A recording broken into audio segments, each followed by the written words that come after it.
Okay, here's how to host a house show. I'm a stand-up comedian, and several years ago I did a tour performing comedy shows in people's living rooms. And this summer, I'm going to do the same with a storytelling show that I would love to bring to your house. If you're interested in hosting a house show for me, or for another musician or comedian, or if you yourself are a performer, and you are interested in getting into house shows, here is everything that I know about how to host the best possible show. It is so simple. To host a house show, can you guarantee that you can get 25 to 30 people to show up?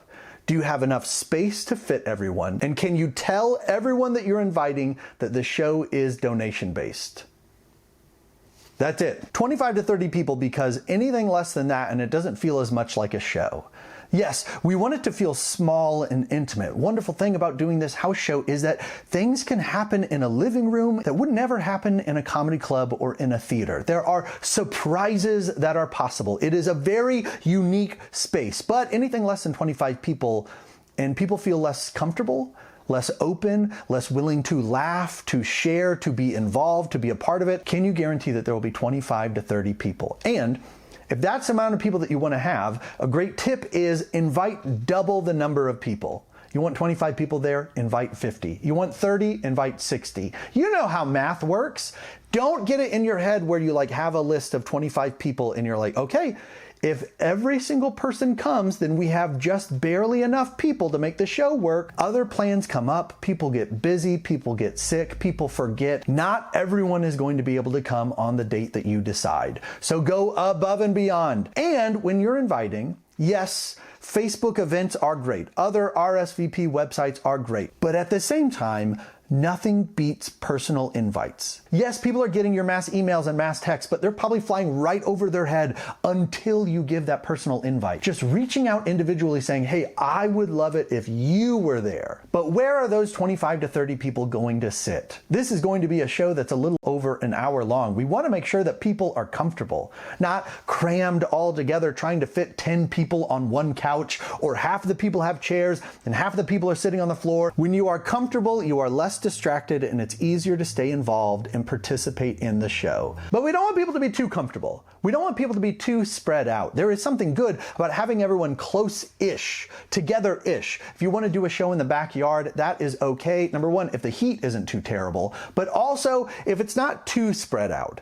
If there's 10, 12 feet between people, between groups and couples and families, and they're all really spread out there, it doesn't feel as much like a show. There's something about the energy of everyone being close-ish, together-ish, the momentum that comes from hearing other people's laughs. There is something about it that helps. So we don't want to be too spread out. We don't want to be too clumped and close together. We want to be all in one space. If your living room is mostly big enough and you can fit most everyone in there and I can perform in there, but maybe there's 3 or 4 people who have overflowed into the kitchen, we don't want that. We don't want anyone to feel like they're on the outside, not actually involved, but just watching from afar. It's so much easier for a separate conversation to pop up in the kitchen. You don't feel like you're in it, so it's easier to start talking, and that talking can get louder, and that can be a distraction to the other people around you, and the show feels less like a show. So one big space for all of us to fit comfortably, but not too comfortably, spread out, but not too spread out, close together, but not too close together, and a space at the front for the performer and everyone on one side. You don't want to do in the round. You want everyone to be in front of the person performing. And then during the invitation process, you are letting everyone know that the show is donation-based. It does not cost anything to host it. It does not cost anything to attend, but there will be a donation at the end of the night. And then also, when the show is over, the performer should have whoever's hosting give that little spiel. It always means so much more when it comes from the host. Typically, a good rundown for the night would be whatever time you want the show to start, you tell people to start arriving 45 minutes before that. And the performer arrives 15 minutes before that to meet the host, get situated, set up a merch table, and get ready before anyone else arrives. The show is an hour, and then shoot for maybe 30 minutes after the show for people to talk,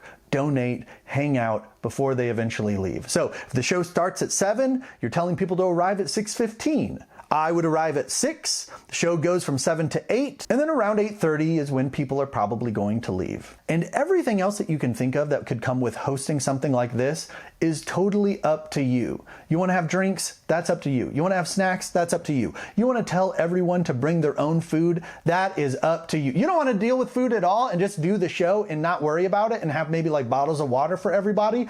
That's up to you. You don't even want to do bottles of water? Great. Just, I don't know, make sure the air conditioning's on. That's really it, I guess. First learned all this from Shannon Curtis's book, No Booker, No Bartender, No Bouncer, which is all about how she does house shows and all the tips for how you can do them too. And that book changed my life and made me realize how much easier it would be to make these shows happen. And following her tips led me to have some of the most memorable, fun, surprising shows that I have ever had. And I didn't know that I would ever be doing house shows again until somebody reached out recently, interested in booking one.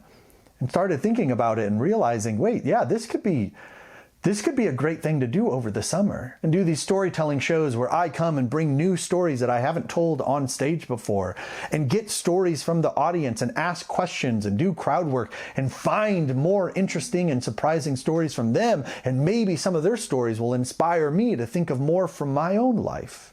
Who knows what could happen? But I know that some of what will happen would only happen because it's in a house. There is something unique and special about house shows. And if you've never experienced it, it's worth trying.